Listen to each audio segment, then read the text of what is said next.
देखो दोस्तों, ऐसे बहुत से चेहरे इस दुनिया में आते हैं और चले जाते हैं, लेकिन याद सिर्फ वही आते हैं जिन्होंने इस देश और समाज को अपनी एक अलग छवि दिखाई होती है और अपना एक अलग रूप दिया होता है।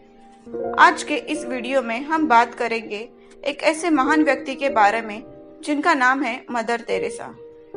दुनिया में लगभग सारे लोग सिर्फ अपने लिए जीते हैं, पर कई उदाहरण ऐसे भी हैं जिन्होंने अपना पूरा जीवन परोपकार और दूसरों की सेवा में अर्पित कर दिया है। मदर तेरेसा भी उन्हीं में से एक है जिन्होंने अपना पूरा जीवन सिर्फ दूसरों की सेवा में लगा दिया। मदर तेरेसा एक ऐसे महान व्यक्ति थे जो भारत की नहीं होने के बावजूद वो भारत आए और वो भारत के लोगों से असीमित प्रेम कर बैठी और उन्होंने अपना आगे का जीवन भारत में ही बिताया और आगे कुछ महान कार्य किए। मदर तेरेसा का जन्म 26 अगस्त 1910 में हुआ था। उनके पिताजी का नाम था निकोला। वो एक सर्वसाधारण व्यापारी थे। मदर तेरेसा जब 8 साल की उम्र की थी तभी उनके पिताजी स्वर्गवासी हो गए। इसके बाद उनके पालन पोषण की सारी जिम्मेदारी उनकी माता ड्रेना पे आ गई और ऐसा माना जाता था कि जब वो 12 साल की थी तभी उन्हें ये अनुभव हुआ था कि वे अपना सारा जीवन मानव सेवा में लगाएगी। मदर तेरेसा एक अनुशासित शिक्षिका थी और विद्यार्थी भी उन्हें बेहद प्यार करते थे। उनका मन पूरी तरह से शिक्षण में रम गया था, लेकिन उनके आसपास की गरीबी और लाचारी जो फैली थी उससे उनका मन बेहद अशांत होने लगा। सन 1943 के अकाल में शहर में बड़ी संख्या में लोगों की मौत हो गई और लोग गरीबी से बेहाल हो गए। सन 1946 के हिंदू मुस्लिम दंगों से तो कोलकाता शहर की हालत बहुत ही ज्यादा बिकट हो गई थी।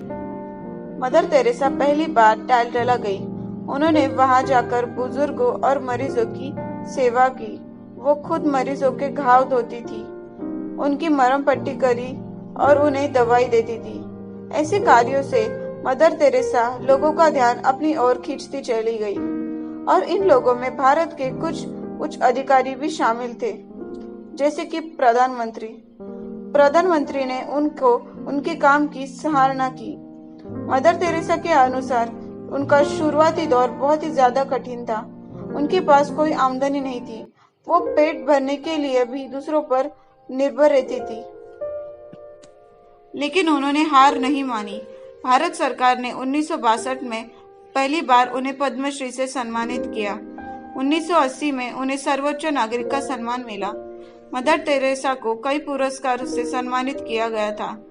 मदर तेरेसा को नोबेल पुरस्कार में मिली हुई $1,92,000 की धनराशि गरीबों के लिए फंड के तौर पर उन्होंने इस्तेमाल किया। मदर तेरेसा को कई सालों से किडनी की परेशानी थी। 1997 में जब उनकी हालत बिगड़ती चली गई तब उन्होंने मार्च 1997 में मशीनरी ऑफ चैरिटी का मुख्य पद छोड़ दिया और उनकी 5 सितंबर 1997 में कोलकाता में उनका देहांत हो गया। ऐसे महान व्यक्तित्व को हम नमन करते हुए आज की ये वीडियो यहीं पर समाप्त करते हैं और ऐसे मोटिवेशन के वीडियो को देखने के लिए हमारे चैनल को जरूर सब्सक्राइब करें।